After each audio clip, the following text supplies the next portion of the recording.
Bumili ako ng skincare product online. Kaso, nung ginamit ko na ay nagka-problema sa skin ko, nagkasugat-sugat. Pwede ko po bang ireklamo ang seller o ang manufacturer? At upang sagutin yan, narito po ang ating panauhing abogado. Via Zoom, kasama po natin ang mid-level associate lawyer mula po sa Abo Law Firm, Attorney Victoria S. Balilo. Magandang hapon po sa inyo and welcome to Servisyong Bayanihan. Attorney Victoria. Hi, Miss Annie. I'm Attorney Barbie Paulette, although Attorney Victoria yung nakalagay dyan, but I also use Attorney Barbie.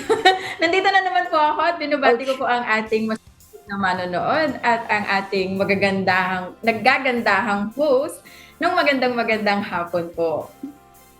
Okay. Attorney Ayan. Barbie. Attorney Yes. Barbie, napakaganda talaga ni Attorney Barbie. Parang Miss Universe Oo siya. nga. Okay. Yes Okay. po. Miss Jackie, yung title, skincare doesn't care. Parang pagdating sa dulo, maiinis ka. Doktora, paano ba ito? Anong gagawin dito nung nagrereklamo? Parang nasunog ba yung kanyang mukha? Imbes na pumuti, gumanda, naging hindi maganda po yung balat. Oo nga no, Miss Annie, Miss Jackie. Doon kasi sa video, after niya gamitin overnight, pagising niya, nagkasugat-sugat yung mukha. No? Bilang consumer po kasi, entitled naman po tayo sa batas natin, lalo na dito sa Philippines, meron kasi tayong tinatawag na Consumer Protection Act. Ngayon, sa Consumer Protection Act, sinasabi doon yung mga product liabilities kasi 'di ba? Ang DOH po kasi natin o yung Department of Health, meron siyang sangay na agency under niya. Si FDA o si Food and Drugs Administration. Ngayon, kapag nagrereklamo po kasi tayo ng ganyan na cosmetics, lalo na po kasi 'di ba, yung mga sellers, manufacturers, distributors, importers, traders, yan under po kasi yan ng FDA. So bago sila makapagbenta, makapag-import or mag-manufacture tas mag-distribute ng mga cosmetic products, kailangan meron silang license to operate kay FDA. Kapag nakakuha sila nito, meron na silang karapatan na magbenta, mag-distribute, mag-import ng mga cosmetic products.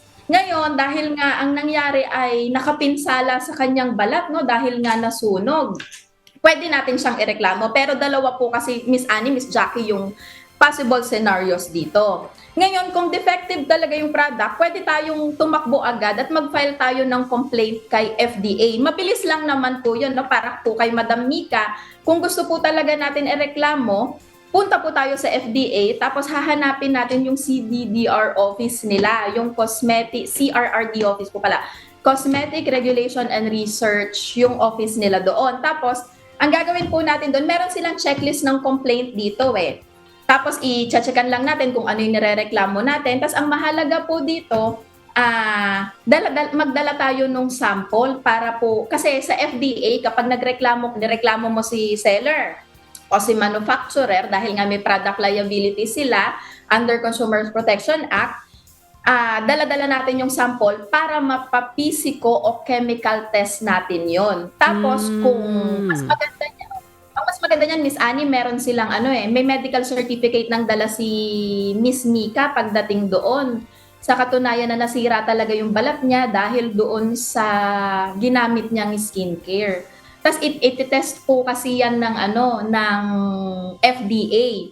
And then ngayon si Miss Mika, pag nag-file siya ng complaint doon at nagpa-endorse siya kay FDA na kasama niya yung sample na i-undergo yung product i-test kasi baka mamaya dahil nasira yung balat niya because of hazardous substances. Kasi 'di ba yung nauuso po kasi ngayon sa skincare ang nilalabas na circulars lately ng FDA na wino-warningan nila yung public na wag bumili ng mga skincare products na yung may mercury, hydroquinone at saka yung tretinoin kasi medyo harmful siya sa balat, Miss Annie, Miss Jackie. So, dahil wino-warningan sila, hindi to pwedeng ibenta. Ngayon, kapag in-undergo test naman ng FDA, malalaman po iyon. Okay. Kasi itong mga, yung mga... Sige po. I'm sorry. Sige po. Miss Jackie, with your permission, magtatanong lang ako kay attorney. Yung pang binabanggit ninyo na mga produkto, kasi Miss Jackie, naglipa na yan, Miss Jackie, di ba po?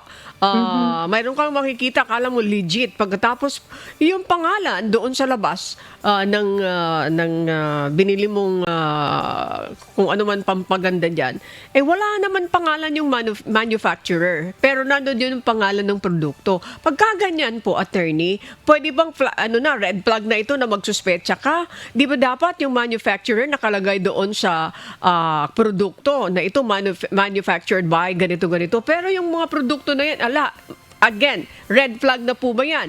Pwede mo ba yung madala doon sa binabanggit nyo na Cosmetic Regulations Research, isang division po yan ng FDA na pwede kang magreklamo. And how long will it take para maaktuhan yan, yung reklamo mo? Lalo na kung may dala ka ng medical certificate. Yung bang medical certificate, manggagaling yan, mas preferable yung public, galing sa public o galing sa private? Alam ba, nagpa-check up ka sa doktor. Is it private or a government hospital? Miss Annie, okay lang naman po kahit ano eh. And alam ko po sa FDA, based on experience, pwedeng sila yung mag-certify nun eh. Pwedeng sa kanila ka humingi ng tulong para ma-check yan. Mas maganda yun kasi sila mismo, yung agency nila yung magpa-process nung check-up natin sa skin. And then normally po kasi Miss Annie, mabilis siya. Yun yung maganda sa FDA. Kapag nagsumbong ka sa kanila na, FDA, meron akong product na ganito, magre-release yan. Siyempre, magbibigay si FDA ng due process, mag-i-investigate muna yan. Tama ba yung mga nilagay dun tama ba yung dineclare na allegations ng complainant doon sa complaint niya. Kasi syempre, dahil nga hinahabla natin yung kabilang party, si manufacturer, bibigyan niya ng due process. May formal investigation yan. Kasi Miss Annie, di ba, bago yung mga produkto na yan, bago yan i-release dito dapat sa Philippine market, dahil nga sabi ko kanina, may license to operate dapat sila, merong protocol yan parang meron silang consumer product protocol na tinetest nila yung products bago dapat i-release sa public. Yun yung maganda kay FDA. And talagang kapag nagreklamo kay FDA, sobrang bilis niya.